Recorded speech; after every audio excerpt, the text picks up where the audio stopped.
देखिए प्रश्नावली 1.2 के क्वेश्चन नंबर 5 ये है कि जांच कीजिए कि क्या किसी प्राकृत संख्या n के लिए संख्या 6 के पावर n अंक शून्य पर समाप्त हो सकती है, यानी कि साबित करके दिखा देना है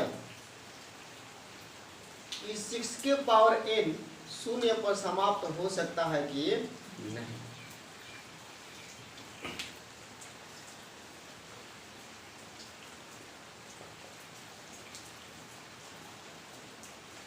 सबसे पहले हम 6 का भाज्य गुणनखंड निकालेंगे। 6 का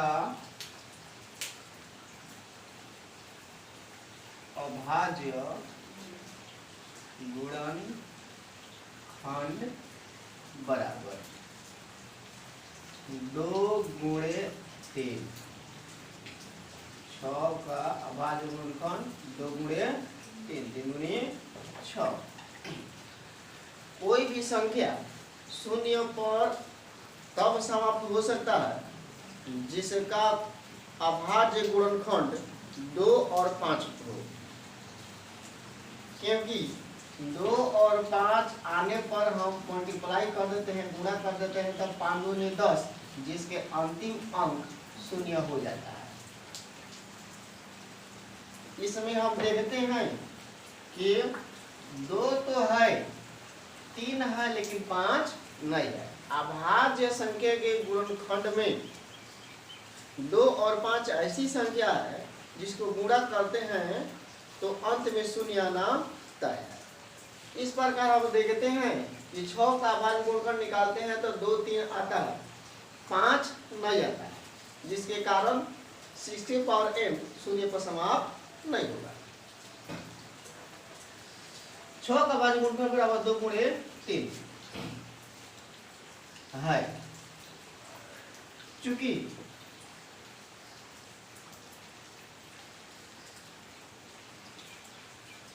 शून्य पर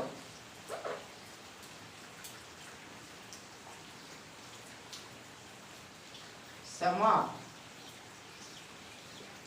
होने के लिए संख्या के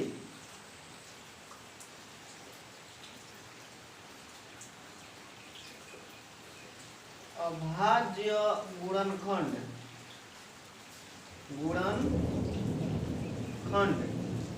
में 2 और 5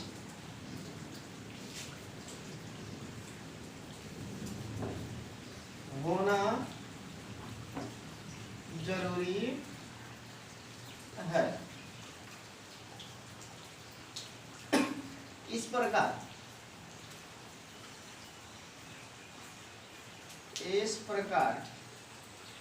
6 के अभाज्य गुणनखंड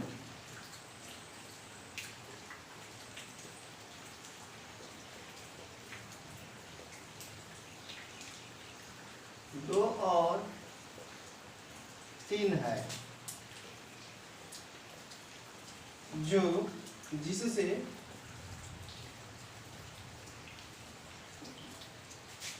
6 के पावर n शून्य पर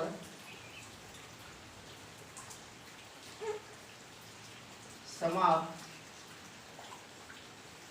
नहीं होगा।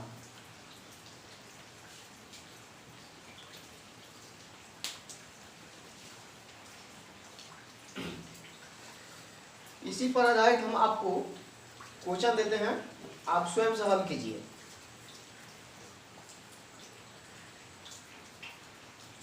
एटीन के पावर n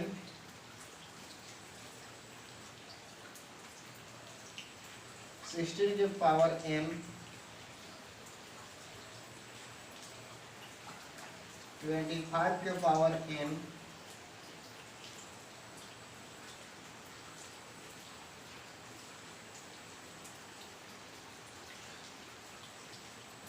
14 के पावर n।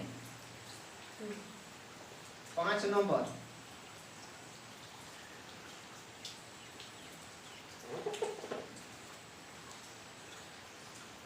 20 के power n।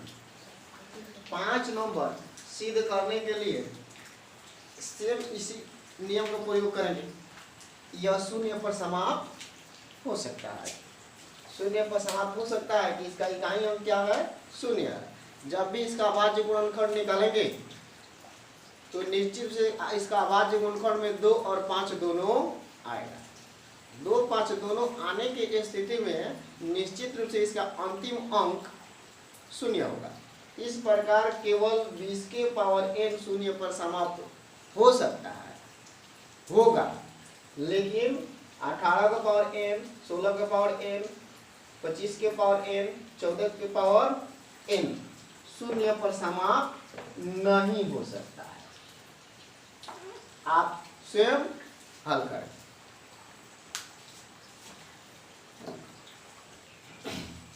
Question number 6, question number 6 है व्याख्या कीजिए कि 7 गुणे 11 गुणे 13 प्लस 13 और 7 गुणे 6 गुणे 5 गुणे 4 गुणे 3 गुणे 2 गुणे 1 प्लस 5 भाज्य संख्या क्यों है।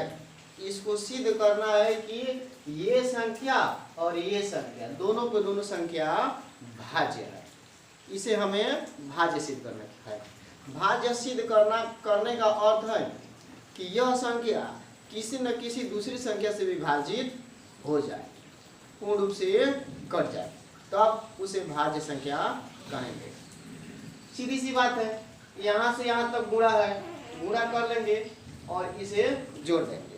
गुणा करके जोड़ेंगे, जो संख्या प्राप्त होगा वो निश्चित रूप से विभाजित संख्या प्राप्त होगा। सेम ये भी वही है, यहाँ से यहाँ तक गुणा कर लेंगे, जो गुणा में है उसे गुणा कर लेंगे, प्लस वालों को जोड़ देंगे। प्लस वालों को जोड़ने के बाद निश्चित रूप से किसी न किसी दूसरी संख्या से वो विभाजित हो जाएगा। इस प्रकार ये भी भाज्य सिद्ध हो जाएगा। चलिए देखते हैं। चूंकि 7 गुणे 11 गुणे 13 प्लस 13, हम इसमें देखते हैं कि यहाँ से प्लस के पहले और प्लस के बाद 13 संख्या दोनों में शामिल है। इस प्रकार हम 13 को कॉमन कर लेंगे कि छोटा हो जाए, गुणा आसान हो जाए। 13 कॉमन करेंगे तो 13 से 13 कट जाएगा, तब बच जाएगा 7 गुणे 11 अब प्लस गुणे 13 एकम 13 अब प्लस फिर 13 एकम 13। 13 से भाग कर लिए यानी कॉमन कर लिए, 13 को निकाल लिए तो 7 जेब के 13, 11 जेब के 13 और 13 के पढ़ा एक बार पढ़ेंगे तो 13 हो जाएगा, प्लस है तो प्लस 13 एकम 13। गुणा करेंगे 11 7 77, 77 एकम 77 अब प्लस 1,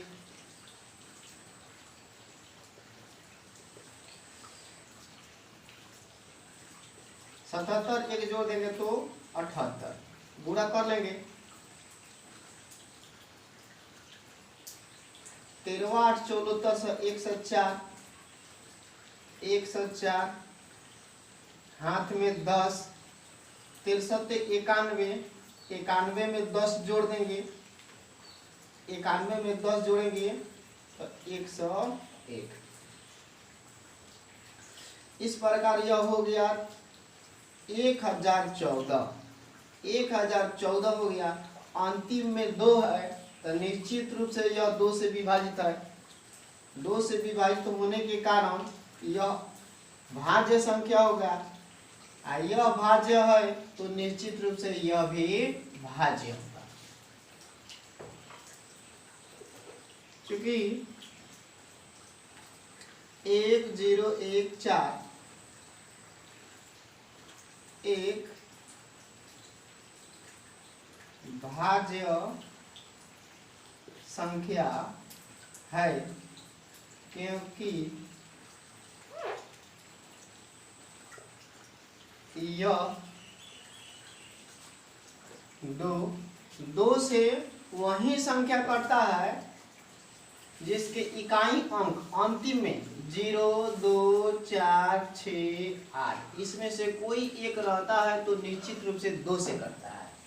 अंतिम में 4 है, नियम के अनुसार 4 है, तो अंतिम में 4 होने के कारण यह पूरा संख्या 2 से विभाजित हो जाएगा। 3 से विभाजित के नियम है कि अंक को जोड़ लेंगे, अगर जोड़ने के बाद 3 से कट जाए तो वो भी 3 से विभाजित हो जाएगा। 4 1 5, 5 0 5 और 5 आइए 6। इस प्रकार जोड़ने पर ये 6 आ रहा है और 6 निश्चित रूप से 3 से कटता है। इस प्रकार यह संख्या भी 3 से विभाजित है। जो संख्या 2 और 3 दोनों से विभाजित होता है वह निश्चित रूप से 6 से भी विभाजित होता है। इस प्रकार हम देखते हैं कि यह संख्या 2 से, 3 से, 6 से इत्यादि से विभाज्य है, विभाज्य है।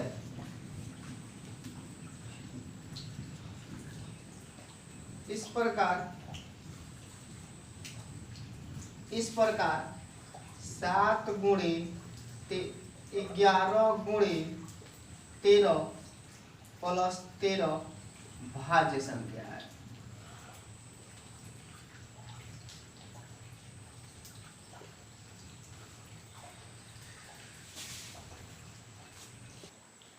सेकेंड भाग है 7 गुणे 6 गुणे 5 गुणे 4 गुणे 3 गुणे 2 गुणे 1 प्लस 5। तो हम चाहेंगे तो निश्चित रूप से प्लस के पहले 5 है और प्लस के बाद भी 5 है, तो 5 को कॉमन करके बना सकते हैं इसके जैसा, नहीं तो यहाँ से यहाँ तक गुणा कर दें और इसको जोड़ दें। गुणा करके जोड़ेंगे तब भी उतना ही आएगा और 5 कॉमन करके बनाएंगे तब भी उतना ही आएगा। तो पहले में तो हम कॉमन करके बनाए हैं, इसमें गुणा करके बनाते हैं। गुणा करते हैं 2 एकम 2, 2 तिहाई 6, 6 पचे 30, 2 एकम 2, 2 तिहाई 6, 6 पचे 30, 30 चौका 120, 30 चौका 120, 12 छक 72, 120 गुणे 6 तो 12 छक 72, एक जीरो दे देंगे 720। अब 720 में गुणा करेंगे 7 से, 0 के 0, 7 दूने 14 और 7 सते 49, 1 50।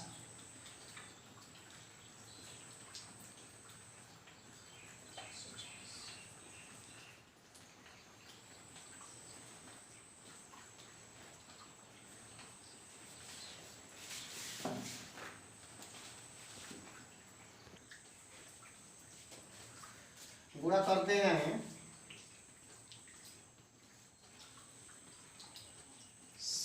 2 एकम 2, 2 तिहाई 6, 6 पचे 30, 30 चौका 120, 120 छक्के 720, 720 में 7 से गुणा करेंगे तो 50 40 आएगा। अब प्लस क्या जोड़ना है 5। इस प्रकार प्राप्त होता है 5 0 5, 4 के 4, 0 5, 50 45। और संख्या के लास्ट में अंत में 5 होने के कारण यह संख्या 5 से विभाजित है। यह संख्या 5 से विभाज्य है। इस प्रकार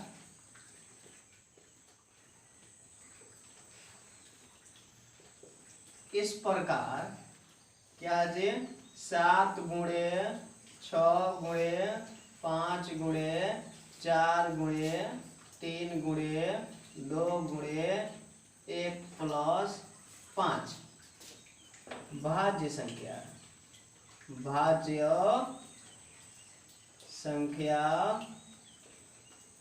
है।